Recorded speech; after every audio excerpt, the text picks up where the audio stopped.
Berita TV, Jakarta, Wali Kota Solo Gibran Raka Buming Raka buka suara terkait desakan pendiri Partai Umat Amin Rais dan mantan Menteri Koordinator Bidang Perekonomian Rizal Ramli kepada KPK untuk mengusut kasus KKN hingga tindak pidana pencucian uang, TPPU, anak Presiden Joko Widodo.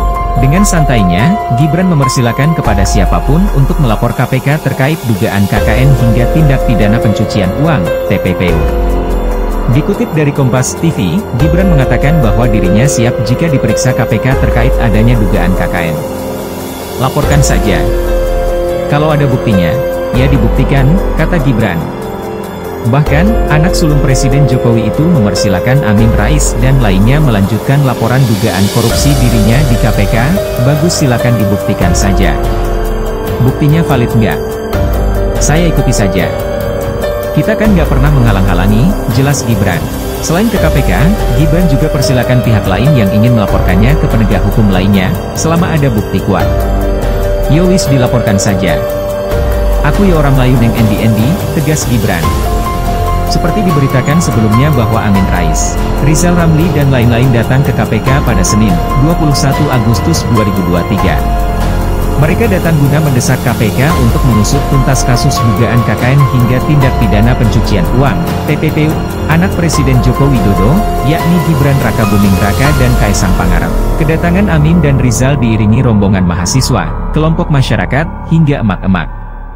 Selain itu, tampak pula pengamat politik, dosen Universitas Negeri Jakarta, UNJ, Ubedillah Badrun dalam rombongan tersebut.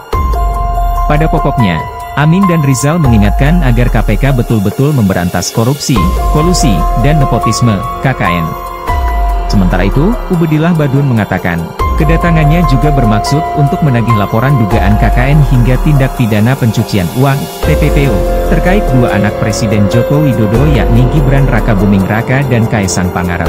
Hari ini kita menagih janji dan menambah beberapa informasi yang harus ketemu langsung dengan pimpinan KPK, tidak bisa diwakilkan yang lain, kata Ubedillah. Ubedillah mengatakan, KPK semestinya bisa menindaklanjuti laporannya karena kasus itu melibatkan pejabat. Selain itu, ia juga mengaku telah memberikan barang bukti yang bisa dipertanggungjawabkan secara hukum. Seharusnya sudah bisa melanjutkan laporan itu, tutur Ubedillah.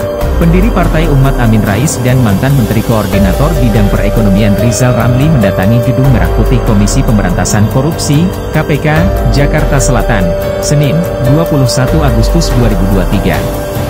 Kompas.com, sebelumnya, KPK telah menyatakan, indikasi dugaan tindak pidana korupsi dua putra Presiden Joko Widodo yang dilaporkan Ubedillah pada 10 Januari 2022, masih sumir.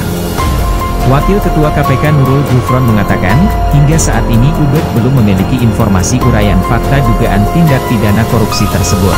Sejauh ini indikasi tindak pidana korupsi yang dilaporkan masih sumir tidak jelas, kata Gufron dalam konferensi pers di Gedung Merah Putih KPK, Jumat, 19 Agustus 2022. Gufron menambahkan, Ubed sebagai pelapor juga belum mengajukan data pendukung dugaan penyalahgunaan wewenang oleh penyelenggara negara dalam dugaan korupsi yang dilaporkan. Menurut Gufron, para pihak yang dilaporkan belum menjadi penyelenggara negara saat peristiwa tersebut. Sehingga, hubungan mereka merupakan keperluan bisnis. Jadi mohon maaf yang dilaporkan atas perbuatan itu dilakukan pada saat itu oleh orang-orang yang bukan penyelenggara negara, kata Gufron. Gufron mengatakan, pihaknya juga telah melakukan verifikasi atas laporan yang diajukan Ubed pada 26 Januari 2022. KPK juga telah meminta Ubed memberikan data pendukung yang bisa membuat laporan tersebut ditindaklanjuti. Dan jangan lupa subscribe dan like video ini.